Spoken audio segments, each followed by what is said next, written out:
Well, good day, and welcome to the OLLI Exchange, where we update folks in our OLLI community about upcoming classes and events.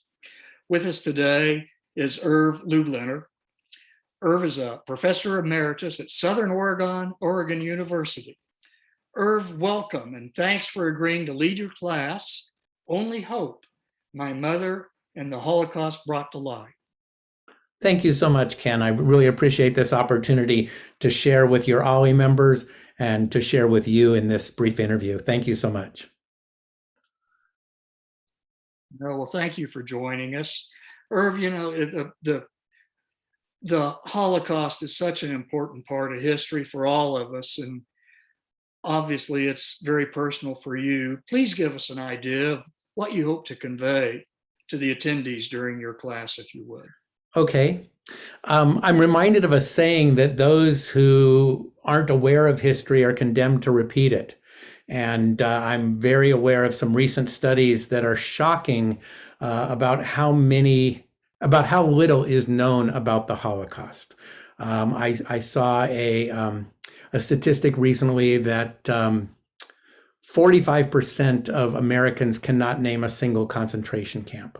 And that saddens me. And so I have sort of made it a mission to share my mother's writing about her experiences in school classrooms, in an OLLI course taught for my own OLLI here in Southern Oregon. And what I'd like to do is share with my audience a bit about my mother's determination to survive the Holocaust so that she could tell what she and so many others lived through.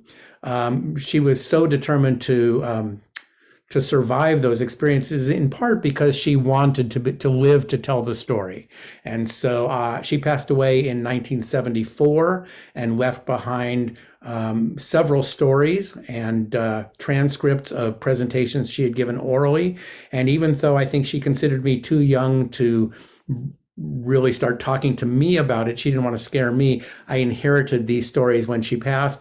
I've been sharing them in school classrooms, and it's just my way of trying to see to it that we don't repeat that aspect of history, and to share a bit about my own experience as the child of two Holocaust survivors. Both of my parents did survive the camps. My father did not want to speak about it. My mother became a public speaker and a writer. And so I'm trying to carry her work forward and to inform people in these presentations about it.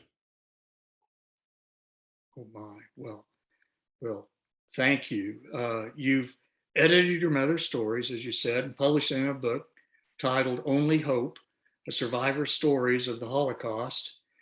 What was going through that process like for you? Well, as I talk about the process, I think I really need to begin by clarifying what editor means in this context, because just as recently as yesterday, I had somebody say, well, what was it like for you to take your mother's manuscripts and then rewrite them in your own words? And it's important for people to know that the foreword and the afterword are my writing. My mother's writing, even though English was not her first language nor her second, and she came to this country in 1949 not knowing the language at all. By 1960, one of these stories had been published in English, and she was doing public speaking in English. She truly mastered the language, and her writing was so polished that it did not need editing. So what I've done as the editor is I made some decisions about what order to put the stories in, and I went from before the concentration camps, during the concentration camps, and then after her release from the concentration camps. And I've inserted a few editor's notes to try to clarify certain little things. And then I decided where pictures would go and worked with a designer to design the cover and the interior layout of the book. But as editor, I don't want people to think that my mother's writing needed somebody to step in and polish it.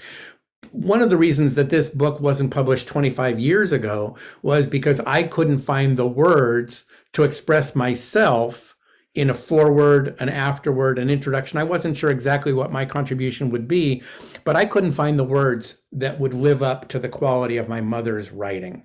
So for me, it was a matter of sharing her writing in school classrooms and then eventually deciding I've got to use my retirement years to finally get this book published. So by then, having read it over and over and over again in school classrooms, I had tremendous familiarity with the stories and just had to make a few editorial decisions about how they would appear in the book. And in 2019, brought the book to fruition, promoted it to some extent prior to the pandemic, and then everything had to shift to online in presentations like the one I'm going to give for your OLLI members.